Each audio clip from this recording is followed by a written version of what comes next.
Hi everyone, nice to really see all of the faces. It has been a while, and I know I have also stepped away a bit, from being as regularly engaged, because it's been a really busy couple of years for me, but certainly really great.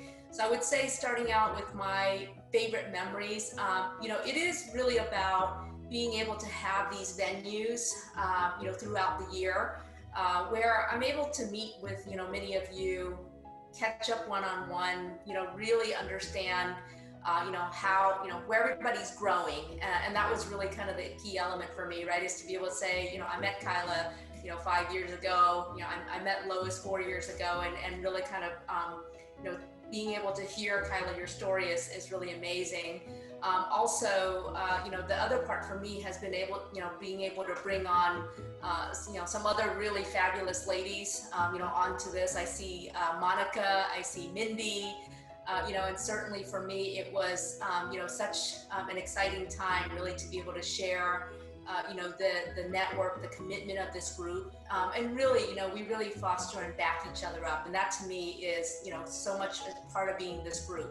I get a lot of invitations to be part of other, women, technology and networking groups. And for me, this is definitely the most intimate, but certainly, the most kind of forward thinking, right, in terms of that. So I would have to say that's, broadly overall. My most favorite moment probably was when Kelly and I were able to go to Australia together. I had just joined Revlon in early 2018, and I flew to Australia and back in 5 days. So it was, a really, really big trip, but it was well worth it. And, we had obviously some fun moments connecting, but also, there was a lot of learning. And for me, it was just, really interesting to be able to see, Remodista and the Women to Watch connection, all the way on the other side of the world. And it is, a group that Kelly certainly has helped foster and build relationships with. And I continue to stay connected to many of those ladies there, and, really excited to see their growth and their development, and, still a lot of enthusiasm for, for this connection. That's awesome. So so clearly you've had a lot of great strides in your career, and you're just a great example. As a matter of fact, I don't know if you all know, but in 2016, Chau is the one who said to me at one of our retail committee meetings, you need to build a community. You need to make this accessible to everyone. Just helping the 15 or 20 people here is great, but you need to scale this. And here we are 5 years later. Unfortunately, it took a lot longer than we thought, but it was her inspiration that set me on the journey to make it bigger and better. So I thank you for that.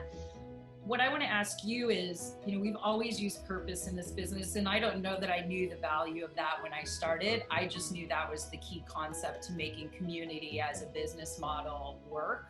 And I remember, okay, money is an outcome. It's not what you're trying to do. What is purpose? And so I'm curious for you, like both business and personal, like how have you, matured in thinking about it over the last decade?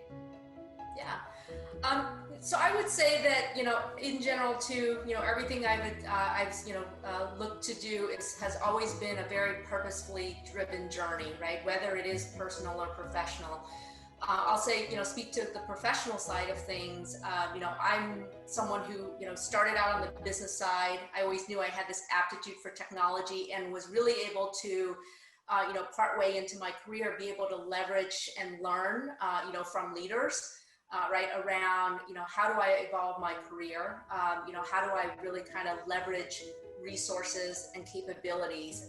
And it was always within mind, right? I knew I needed to grow. I needed to be able to expand, not just the knowledge, but it's also expand my network in order for me to achieve what I needed.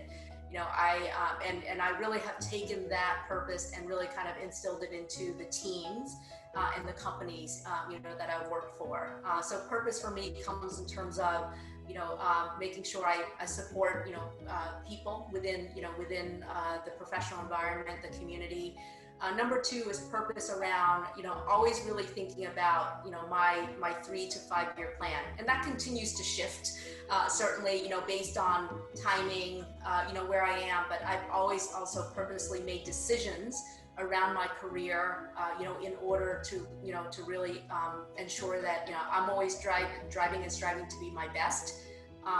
What motivates me is being able to really wake up and know that, I can help, solve problems, be part of a solution, but also, be part of, a connected community. So for me, it's very important. And having joined Clorox recently, for me, purpose now is even more broader, right, around the global community, thinking through, our customers, the millions of customers and the lives that we touch every single day, and being able to really think about how our product, gets into the hands of our customers. And then above and beyond that, around sustainability and ESGs, for me is really becoming a big part of, who I want to be, and who I continue to evolve to. On the professional side, for me, purpose obviously is around, family, but it's also around friends. Many of you, and really all of you, have become my friends in this network. And for me, it's, always ensuring that, my purpose is to always elevate others. I've had many people do that for me in my career. And, now I'm at a point to where I'm able to really give back and be able to, to help, really kind of, feed that, that path for individuals. I love that. And so looking at pandemic, how has your perception or thoughts even changed around purpose? Like, what do you find yourself doing in these last 9 months?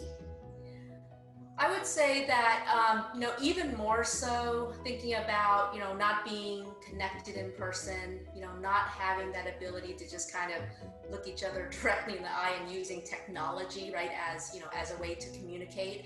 I would say, the goal for me is to continue to even more so, put people at the center of the focus, like really thinking through, who you're talking to on, on the other end of the camera. Having to be camera ready, is also, making sure that people really feel comfortable, right? That we can still have the dialogue and still have the human relations, with regards to that. So purpose for me is, ensuring that you're still going to get the same, outcomes, right? And the same alignment as you would, in a normal setting.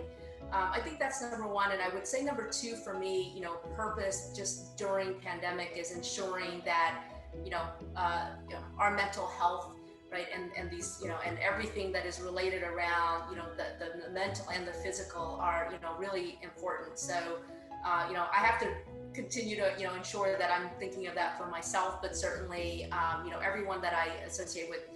So, regular check-ins, and even in and outside of work, right? I'm, facilitating a lot of discussions and making sure that everybody is feeling that they're supported, they have, a place to go. And, if I get a text message, right, I'm trying to even be more responsive than I have in the past. That's good. And have you changed your buying decisions during COVID? Are you buying the same? You've always been really healthy and conscious, but I'm curious. Well, I'm certainly buying more Clorox products now than I used to, but I do get some for free. So, so that's a benefit. Absolutely. I've always been a germaphobe, so I have to say I'm totally working for the right company. As far as Clorox, and that was definitely one of the benefits. I jokingly said in joining that I was going to negotiate my sign-on bonus in whites versus cash. So for me, really being able to actually understand the broader scope of the company and the product, and really what the company stands for. Obviously, we're benefiting from the current environment, right? But it really is being able to then give back to the communities, and the company does that in so many ways. So for me, that's number one.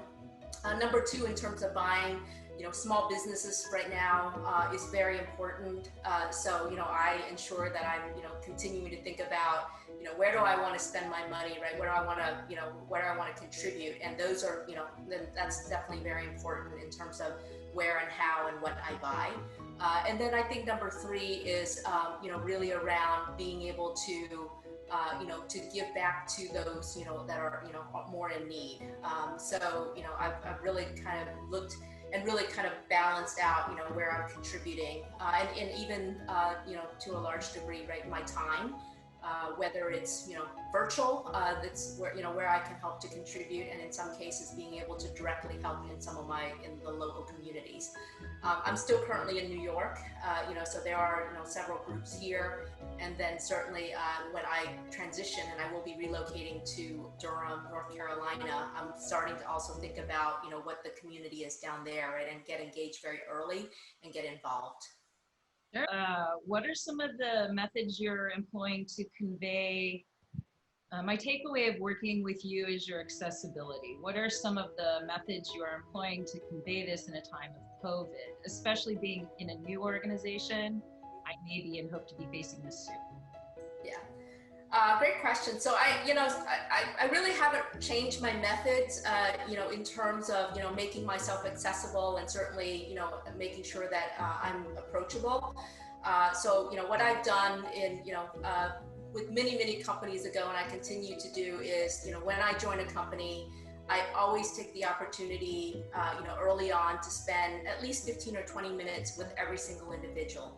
Get to know them, understand, what they love about what they're doing, if they're looking to do more, right? What really drives and influences them. And so, as I've done that, and I actually am doing that right now, with Clorox. I'm just nearing my 90 days, and, I probably have met at this point a third of the organization. I even had a couple of one-on-ones this morning. And, people are generally surprised as to, why does Chau want to meet with us? What does she need to know? How should we prepare, right? And, my note to them is, you don't need to prepare anything. Come as your true, authentic self, right? And let's have a conversation. I'm not interviewing you. You already have a job, but it really gives you a chance to connect with me one-on-one, because once you kind of get moving, it gets a little bit harder to do. That's an element that I adopted when I was in the technology group at Abercrombie and Fitch back in 2008. And it's, so for the past 12 years, every time I have moved to a new company, and even within the company, when there are new people, new leaders, I always make sure that I am early on, I'm the one who's, reaching out and making that commitment to connect and build relationships. And I think that's absolutely important. People do feel more comfortable with, sending me an email saying, hey, I'd like your thoughts on these things. And, whereas they wouldn't have done so previously. I think that's important for, for any leader, really, right, to make sure that they are accessible.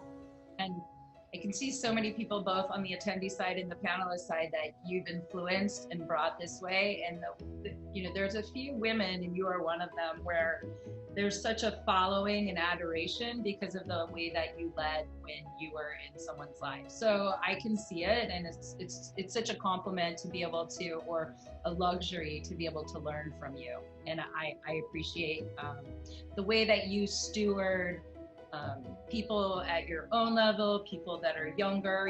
You're always willing to help, and I just think that's an incredible quality.